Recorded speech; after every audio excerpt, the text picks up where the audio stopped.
এই স্মার্টফোন আর ইন্টারনেটের যুগে মোবাইল ছাড়া আমাদের দিনের শুরুই হয় না। আমরা যখন সকালে ঘুম থেকে উঠি, তখনই আমরা সবার আগে মোবাইল ফোন হাতে করি। মোবাইল এখন আমাদের জীবনের একটা অংশ হয়ে গেছে। আর হবেই না কেন? আমরা তো আমাদের সব কাজই মোবাইল ফোন দিয়েই করি। আগে আমাদের কোনো কিছু করার প্রয়োজন হলে আমাদের বাজারে যাওয়া লাগতো। টাকা পাঠানোর জন্য কিংবা টাকা জমা দেওয়ার জন্য ব্যাংকে সকাল থেকে লাইনে দাঁড়ানো লাগতো। কিন্তু এখন এসব কাজ ঘরে বসে মোবাইল দিয়ে করতে পারি। কিন্তু আপনি কখনো ভেবে দেখেছেন এই সকল সুবিধা মোবাইল থেকে কিভাবে পাওয়া যায়? এসব পাওয়া সম্ভব হয়েছে একটি উচ্চস্তর প্রোগ্রামিং ল্যাঙ্গুয়েজ জাভা এর কারণে। যদি আপনি কম্পিউটার সায়েন্সের স্টুডেন্ট হয়ে থাকেন, তাহলে আপনি অবশ্যই জাভা সম্পর্কে জানবেন। আর যদি না জেনে থাকেন, তাহলে আমরা আছি তো আপনাকে জাভা সম্পর্কে পুরো ইনফরমেশন দেওয়ার জন্য। আর আপনি যদি জাভা সম্পর্কে জানতে চান, তাহলে অবশ্যই এই ভিডিওটি শেষ পর্যন্ত দেখতে থাকুন। তাহলে প্রথমে চলুন জেনে নেই জাভা আসলে কি জিনিস। জাভা আসলে একটি অবজেক্ট ওরিয়েন্টেড প্রোগ্রামিং ল্যাঙ্গুয়েজ, যাকে হাই লেভেল ল্যাঙ্গুয়েজ বলা হয়ে থাকে, কারণ একে আমরা খুব সহজে লিখতে বা করতে পারি।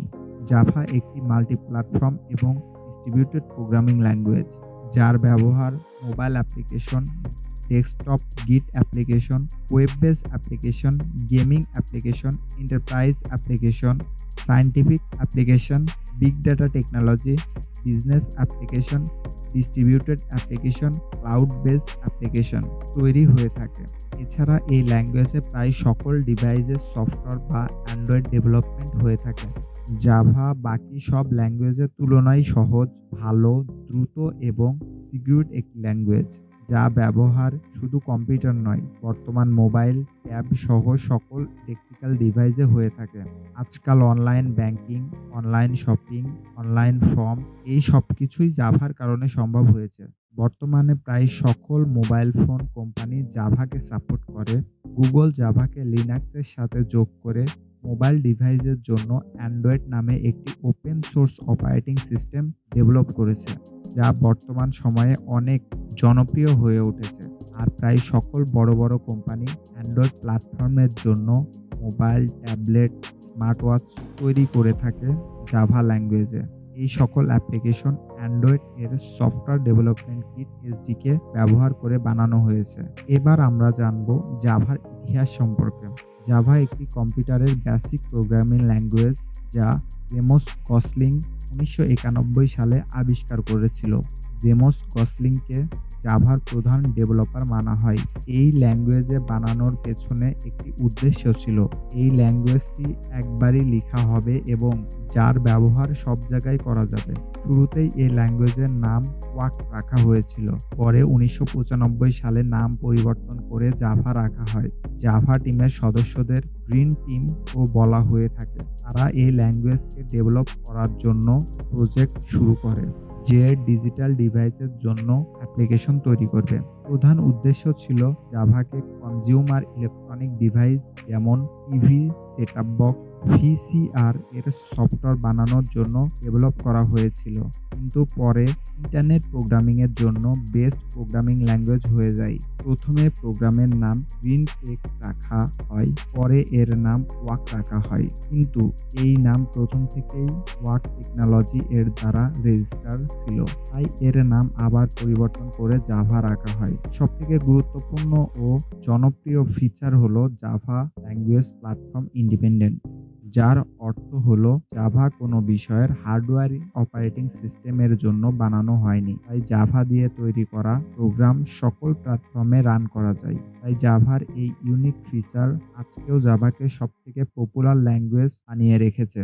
জাভার প্রথম ভার্সন জেডিকে 1.0 23 জানুয়ারি 1996 সালে করা হয়েছিল।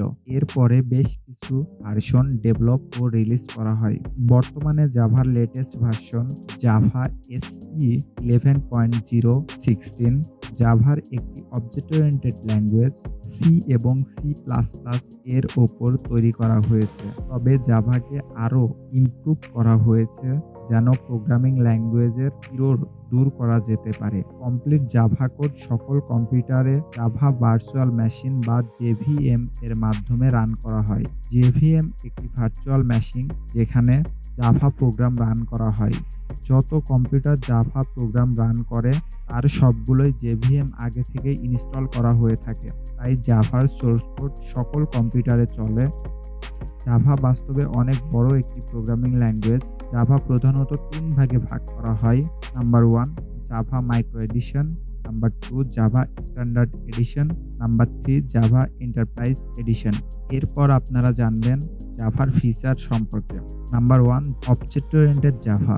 জাভার একটি প্রকৃত অবজেক্ট ওরিয়েন্টেড প্রোগ্রামিং ল্যাঙ্গুয়েজ, অর্থাৎ জাভাতে একটি অবজেক্ট ভিত্তিক ল্যাঙ্গুয়েজ জাভার ওওপি কনসেপ্ট ফলো করে, যা সফটওয়্যার ডেভেলপমেন্ট ও মেইনটেন্যান্স এর কাজ সহজ করে। Number 2 platform independent Java. Java একটি প্ল্যাটফর্ম ইন্ডিপেন্ডেন্ট ল্যাঙ্গুয়েজ, অর্থাৎ জাভা যে কোনো প্ল্যাটফর্মে রান করা যেতে পারে, যেমন অ্যান্ড্রয়েড, উইন্ডোজ, লিনাক্স। জাভাতে লেখা প্রোগ্রাম যে কোনো অপারেটিং সিস্টেমে রান করা যেতে পারে। Number 3 simple language.